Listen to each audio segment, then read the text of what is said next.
আল্লাহ সূরাতুত তুরের 21 নম্বর আয়াতের শেষ অংশে বলেন, অন্যের দোষ দিয়া বাঁচার সুযোগ নাই, নিজের আমলের জন্য প্রত্যেকে দায়ী, তোমার আমলের জবাব তোমাকেই দিতে হবে। এজন্য কেউ কইল আর আপনি দৌড় মারলেন, এই সুযোগ নাই, বিবেকের দায়বদ্ধতা আছে। তাই প্রত্যেকটি কাজ ভেবে চিন্তে করা দরকার আছে না নাই? আয-যুলমু যুলুমাতুন ইয়াউমাল কিয়ামাহ। রাসূলুল্লাহ বলেন, তুমি যদি জুলুম করো, অত্যাচার করো, কারো গায়ে হাত দাও, কাউকে অন্যায়ভাবে গালি দাও, কারো হক নষ্ট করো, প্রত্যেকটা জুলুম কিয়ামতের দিন তোমার সামনে অন্ধকার হয়ে হাজির হবে। এভাবে আমার অভিজ্ঞতা আমি দেখেছি, এই নামে যারাই সংগঠন করেছে তাদের সমাজের কল্যাণ করা, মানুষের উপকার করার একটা বিশেষ মানসিকতা থাকে। হিলফুল ফুজুল নামের কোন সংগঠন মমতাজের গানের আয়োজন করবে? এই নামের সংগঠন কি আইয়ুব বাচ্চু কনসার্ট করতে পারে? নামটাতে বোঝা যায় একটি দ্বীনি অনুভূতি কাজ করছে।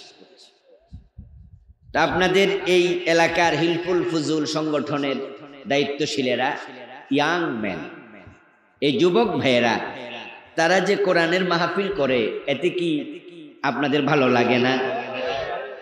ওদের প্রতি আপনাদের মৌন শপথ, এই এখন খেপো না, খেপার তো একটা জায়গা আছে, তো জায়গায় খেপলো তো বসে থাক। হিলফুল ফুজুল সংগঠনের মাধ্যমে এই জাতীয় কোরআনের মাহফিল হোক, সমাজের আলো কিছু ভালো ভালো কাজ হোক, এটাকে আপনারা চান? যদি চান, তাদেরকে সহযোগিতা করা দরকার আছে না নাই?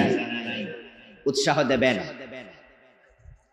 যেই সমাজের যুবকেরা ভালো হয়, ওই সমাজে মাদক থাকে না, চিন্তাই থাকে না, অপহরণ, ধর্ষণ, খুন থাকে না, জুয়া থাকে না, চুরি ডাকাতি থাকে না।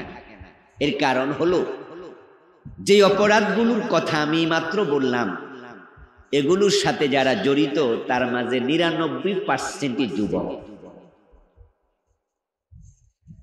আচ্ছা বলুন তো, 80 বছর বয়সের কোন বুড়া মানুষ মদ খাইয়া হজম করতে পারবে? এ তো খাইলে মরে যায়। মাদক হজম করার জন্য পাকস্থলীর পাওয়ার লাগে। এজন্য আপনি দেখবেন যে বাংলাদেশে 100 জন মাদক সেবীকে যদি পুলিশ অ্যারেস্ট করে, তার মাঝে 80 বছরের বৃদ্ধ আছে কয়জন? একজনও পাবেন। আচ্ছা, ধর্ষণের মামলায় যারা জেলে আছে, তার মাঝে 80-90 বছরের বুড়া মানুষ কি আছে নাকি? নাই। এই বয়সে ধর্ষণ করার মানসিকতাই থাকে না। জুয়ার আসরে যারা আছে, এখন এই মুহূর্তে পৃথিবীর বিভিন্ন দেশে জুয়ার আসরে মানুষ আছে না? বুড়া মানুষ কয়জন পাবেন? পাবেন না। গরু চুরি কইরা, গরু লইয়া রাতের বেলায় মালিকের বাড়ি থেকে নিজের বাড়িতে যাওয়ার জন্য চোখের পাওয়ার লাগে, হাঁটুর বল লাগে। বুড়া বয়সে কি গরু চুরি করার চোখের পাওয়ার থাকে, হাঁটুর বল থাকে? তাই যত চোর আছে, ডাকাত আছে, সব যুবক। যেই সমাজের যুবকেরা তাফসীর মাহফিলের আয়োজন করে, মানুষের কল্যাণের চিন্তা করে, ওই যুবকদেরকে একটু বাহবা দিবেন, উৎসাহ দিবেন। কারণ তারা যদি ইসলাম মুখী হয়, সমাজে সহজেই ইসলাম কায়েম হয়ে যায়। আর আপনাদের অনুৎসাহের কারণে আপনারা তাদেরকে ডিসকারেজ করলেন, এনকারেজ করলেন না। তারা যদি আপনাদের এলাকায় খারাপ হয়ে যায়, রাস্তার মোড়ে দাঁড়ায়া গাঁজা খায় 5-7 জন যুবক মিলে, মাদক সেবনের পরে আপনার সুন্দরী মেয়েটা রাস্তার পাশ দিয়ে হেঁটে যাওয়ার সময় ওই মাদক সেবী যুবকের দ্বারা ইফতেজিং এর শিকার হওয়ার সম্ভাবনা আছে না নাই? সেজন্য আপনারা মুরব্বীরা দায়ী, যারা যুবকদেরকে ভালো কাজে উৎসাহ দিতে পারেন নাই। এলাকায় যদি যুবকরা চোর হয়ে যায়, আপনারা কি ঘরের দরজা লাগাইয়াও শান্তিতে ঘুমাইতে পারবেন? এই জন্য ভালো কাজ যারা করে, বিশেষ করে যুবকেরা, ওদেরকে যা পারেন সহযোগিতা করবেন। এই মাহফিলটা করতে যুবকদের অনেক কষ্ট হয়েছে। ওরা যে পরিমাণ সহযোগিতা চারদিক থেকে পাওয়া দরকার, এবার হয়তো সেটা একটু কম পাইছে, যার কারণে মাঠে আমার আগের বক্তাকে দিয়ে তারা কিছু পয়সা করি কালেকশনও করছে। তা আমি আলোচনা ঢুকছি, তার আগে আপনারা যারা এই ভালো কাজের সাথে একমত আছেন, এমন ভালো কাজকে উৎসাহিত করার মন আপনার আছে, আমি অনুরোধ করব ওদের কয়েকজন যুবক ভিতরে ঢুকবে, আপনারা আপনাদের পকেটে হাত দিবেন, আমিও আমার পকেটে হাত দেব।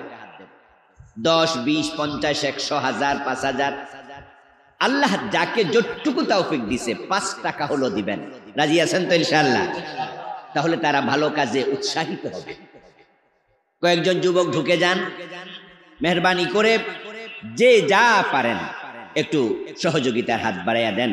আল্লাহ তৌফিক দান করুক, বলি আমিন। যে কয়েকজন যুবক ঢুকে যান।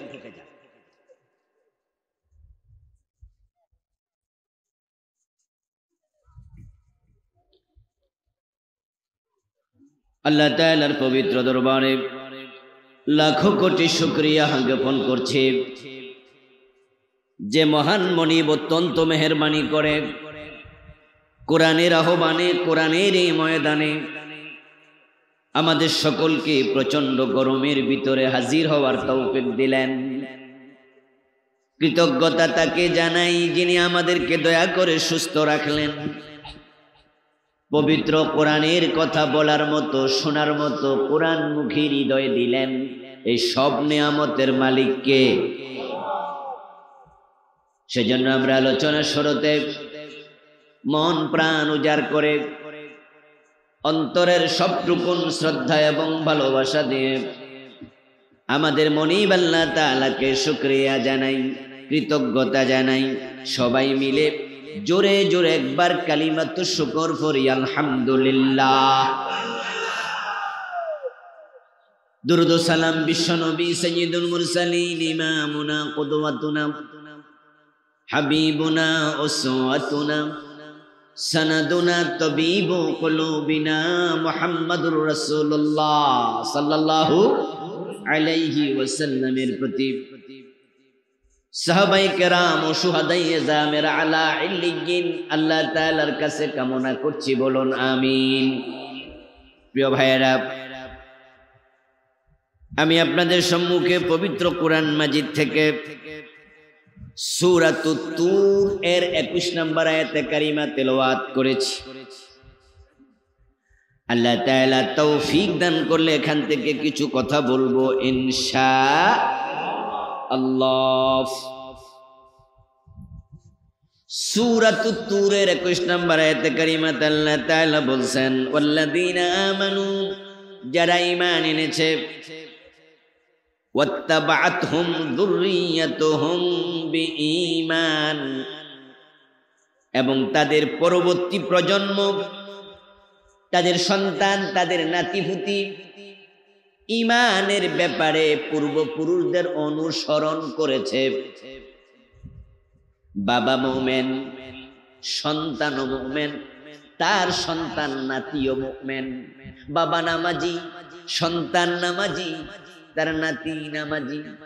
বাবা হজ করেছে, সন্তান হজ করেছে, নাতি হজ করেছে। বাবা ভালো মানুষ, সন্তান নাতি ভালো মানুষ। এমন যদি হয়, আমার আল্লাহ বলছেন, আলহাকনা বিহিম যুররিয়াতাহুম, আমি তাদের সকলকে জান্নাতে একত্রে দিয়ে দেব।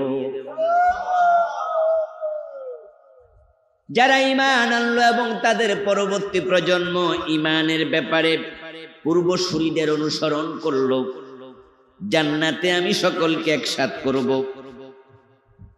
ওয়ামা লাতনাহুম মিন আমালিহিম মিন শাই, এবং তারা যত ভালো কাজ করবে আমি আল্লাহ একটা ভালো কাজও নষ্ট করব না, সব কাজের জন্য জমা করে রাখবো। কুল্লু মরিইম বিমা কাসাবা রাহিন। আয়াতের শেষে আল্লাহ তাআলা বলছেন, মানুষ যা করবে নিজের কৃতকর্মের জন্য নিজেই দায়ী থাকবে, নিজের কৃতকর্মের জন্য অন্যকে দায়ী করার কোনো সুযোগ নাই। আমার প্রিয় ভাইরা, কিয়ামতের দিন মানুষ নিজেকে সেভ করার জন্য অন্যকে দায়ী করবে। এজন্য আল্লাহ তাআলা কোরআন মাজিদে কিছুই বাদ রাখে নাই, সব বলে দিছে। নিজের কৃতকর্মের জন্য অন্যকে দায়ী করার কোনো সুযোগ নাই। পীরের পায়ে সেজদা দিছে, ঈমান হারায়া আল্লাহর সামনে গেছে, হাসরের দিন বলবে আল্লাহ পীরের দোষ, এ আমারে সেজদা দিতে কইছে কেন, এজন্য হেরে ধরো। সেজদা দিল নিজে, দোষ দেখার পীরের? আল্লাহ কয় না, কুল্লু মরিইম বিমা কাসাবা রাহিন, তোমার কর্মের জন্য তুমি দায়ী। পীর বলেছে আর তুমি সেজদা মেরে দিলা, তোমার কি বিবেক ছিল না? নেতা বলছে তাই কর্মী আরেক বেড়ার মাথায় যায়া বাড়ি মারছে। নেতার কথা শুনে অন্যের দোকানে আগুন লাগাইয়া দিছে। নেতার কথা শুনে কর্মী অন্যের দোকান লুট করে ফেলেছে। এমন নেতা কর্মী বাংলাদেশে আছে না নাই? এই যে কয়দিন আগে নির্বাচন গেল, জাতীয় সংসদ নির্বাচন, এটা কি কুমিল্লা না? আমার বাড়িও কোথায় জানেন তো? 14 গ্রাম, আপনার বাড়ির পাশে। আমাদের কুমিল্লা এক আসন, উত্তর কুমিল্লা। নাম কইলাম না, কারণ নাম কইলে আবার হেরার এলাকায় মাহফিল করতে গেলে ধরবো যে আমনে আমরা বদনামি করেন। ওনাদের এলাকায় মাগরিবের পরে অমক পাশ করছে, এই নির্বাচনে একজন এমপির নাম ঘোষণা করে দিচ্ছে। ঘোষণা করার সাথে সাথে উনার লোকেরা, উনার প্রতিপক্ষ যে এমপি, তার কর্মীদের বাড়ি ভাঙছে, দোকানপাট ভাঙছে কয়েকটা। 1 ঘন্টার মতো সময় পরে নির্বাচন কমিশনার বলতেছে আগের ঘোষণা ভুল ছিল, যারে ঘোষণা করছিলাম পাশ করছে হে না, পাশ করছে যারে এতক্ষণ পিড়াইছে হে। হেরা এ খবর শুনা লাড়ি লইয়া আবার আগে যারা পিড়াইছে আবার হেরারে পিড়াইছে। মাগরিবের পরে দুই দল পিড়াইছে। আর আপনারা জেনে থাকবেন যে গত নির্বাচনে যারা পাশ করছে, যারা ফেল করছে, সবাই কিন্তু এক দলের লোক, অন্য দল তো দাঁড়ায় নাই, ঠিক না? নিজেরাই পিটাইলো, দোকান ভাঙলো, বাড়ি ভাঙলো, মানুষ মারল। নেতা এমপি যিনি পাশ করলেন 1 ঘন্টার পরে ফেল করলেন, এবং যিনি 1 ঘন্টা পরে আবার পাশ করে ফেললেন। আপনাদের কাছে আমার প্রশ্ন, ওই 2 এমপি মানুষের বাড়িঘর ভাঙছে না কর্মী ভাঙছে? যারা বুঝেন তারা একটু জবাব টবাব দিয়ে না। ওই এমপি আইসে ফিডাইছে, দোকান ভাঙছে, মানুষ ফিডাইছে, তো ফিডানোর একদল লোক আছে না নাই? এরা হলো নেতাদের কর্মী। হাসরের ময়দানে কর্মী যখন আল্লাহর সামনে হাজির হবে, মানুষ দুনিয়া যত কাজ করে সব কাজ রেকর্ড করার জন্য ক্যামেরা আছে না নাই? এগুলো সব চোখের সামনে আল্লাহ তুলে ধরবে। ওয়া কুল্লা শাইইন হাসাইনাহু কিতাবা, আল্লাহ বলেন আমি সব কিছু কিতাবের মাঝে লিখে রাখি। ওয়া কুল্লা ইনসানিন আলজামনাহু তায়রাহু ফি উনুকিহি, আমি সব কিছু রেকর্ড করার জন্য মানুষের গর্দানের ভিতরে ক্যামেরা ঢুকাইয়া দিছি।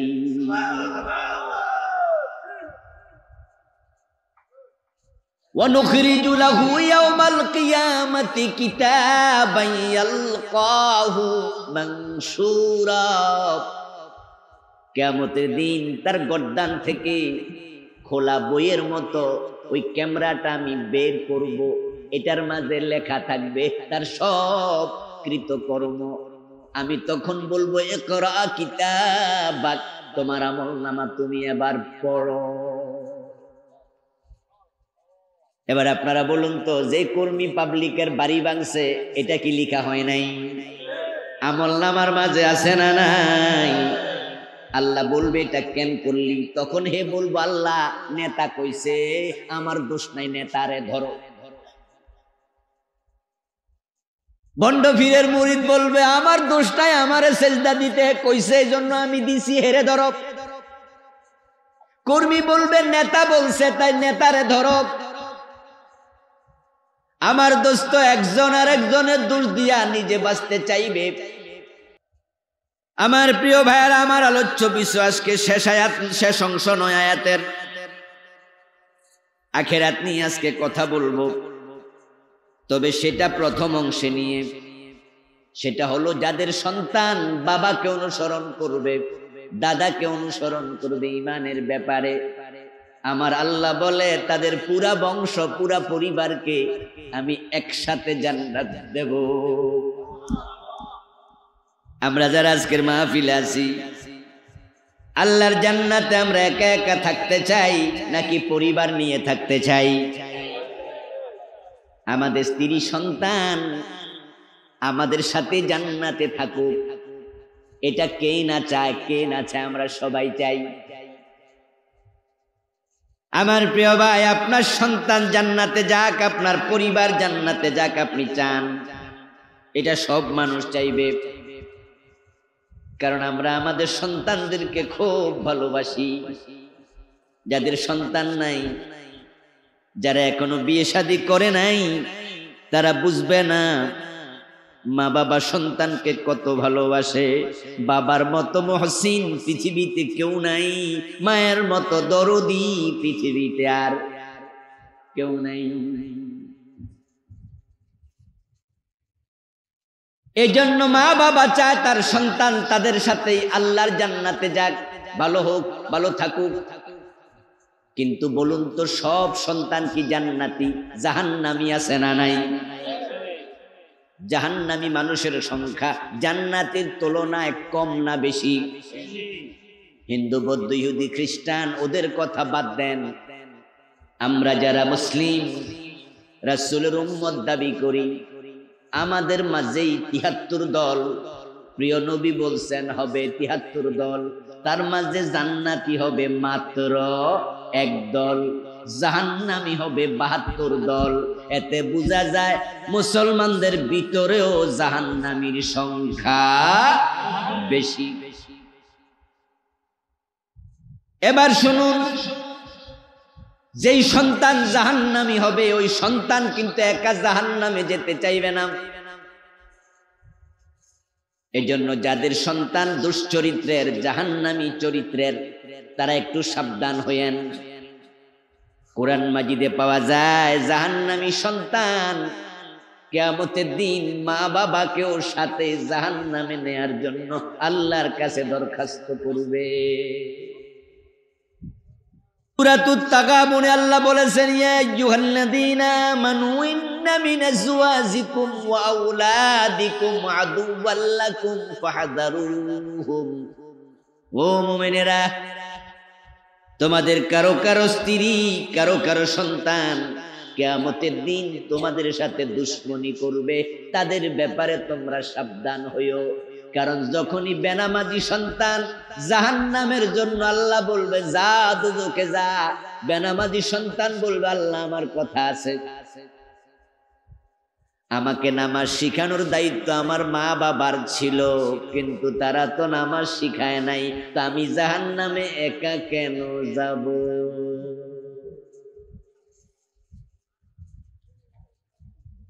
সন্তানের বয়স যখন 7 তখন নামাজের আদেশ করো, বয়স যখন 10 নামাজ না পড়লে প্রয়োজনে পিটাইয়া নামাজ পড়াও, এমন হাদিস আছে না নাই?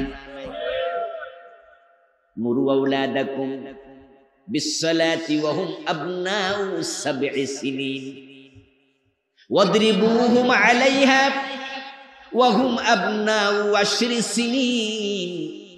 প্রিয় নবীর হাদিস। তাহলে সন্তানকে নামাজ শিখানোর দায়িত্ব বাবার কাঁধে আছে কিনা? মায়ের জিম্মাদারিতে আছে না নাই? এখন সন্তানকে আল্লাহ এটা স্মরণ করাইয়া দেবেন। আল্লাহ হাকিম এবং তিনি ন্যায় বিচারক হাকিম, এই জন্য তার বিচার হবে একবারে অ্যাকুরেট। শুধু মানুষ না, দুনিয়ার কোন মাখলুক যদি একজনের হক আরেকজন নষ্ট করে, জুলুম করে, আল্লাহ সেটার বিচার পর্যন্ত কিয়ামতের দিন করবেন, করে শেষ কইরা তারপরে মানুষের বিচার শুরু করবেন। আপনি আমারে না জানাইয়া গোপনে আমার মানি ব্যাগ থেকে চুরি কইরা টাকা নিয়ে নিছেন, আমার মানি ব্যাগটাই নিয়ে নিলেন, কিছুক্ষণ আগে একজনের মোবাইল নিয়ে নিল, কে নিছে আমরা জানি না, কিন্তু হাসরের দিন বিচার করার সময় আপনি যোজনে কম দিছেন আমারে ঠকাইছেন, মালে বেজাল দিয়া ঠকাইছেন, আমার মানি ব্যাগ নিয়ে ঠকাইছেন, আল্লাহ এগুলো সব আমারে জানাইয়া দিয়া বলবে অমুকের কাছে তুমি এত পাওনা আছো। তখন আমি বলবো আল্লাহ তারে আমার সামনে হাজির করেন, আল্লাহ হাজির করে দেবেন, তারপরে আমি বলবো আমার পাওনা আদায় করেন, আল্লাহ সে বিচারটাও সেদিন করবেন।